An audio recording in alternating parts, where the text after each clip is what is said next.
If I were the prince of darkness, I'd want to engulf the whole world in darkness, and I'd have a third of its real estate and 4/5 of its population, but I wouldn't be happy until I had seized the ripest apple on the tree, thee.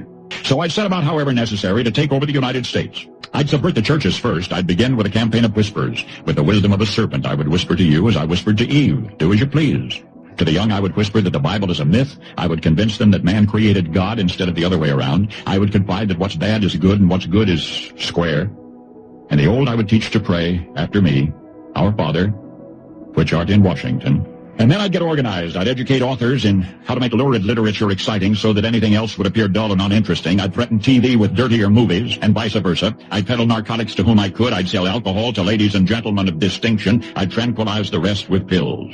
If I were the devil, I'd soon have families at war with themselves, churches at war with themselves, and nations at war with themselves, until each in its turn was consumed. And with promises of higher ratings, I'd have mesmerizing media fanning the flames. If I were the devil, I would encourage schools to refine young intellects, but neglect to discipline emotions. Just let those run wild. Until before you knew it, you'd have to have drug-sniffing dogs and metal detectors at every schoolhouse door.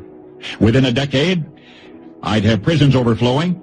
I'd have judges promoting pornography. Soon I could evict God from the courthouse, then from the schoolhouse, and then from the houses of Congress. And in his own churches, I would substitute psychology for religion and deify science. I would lure priests and pastors into misusing boys and girls and church money. If I were the devil, I'd make the symbol of Easter an egg and the symbol of Christmas a bottle. If I were the devil, I'd take from those who have and give to those who wanted until I had killed the incentive of the ambitious. And what'll you bet? I couldn't get whole states to promote gambling as the way to get rich. I would caution against extremes in hard work, in patriotism, in moral conduct. I would convince the young that marriage is old-fashioned, that swinging is more fun, that what you see on TV is the way to be.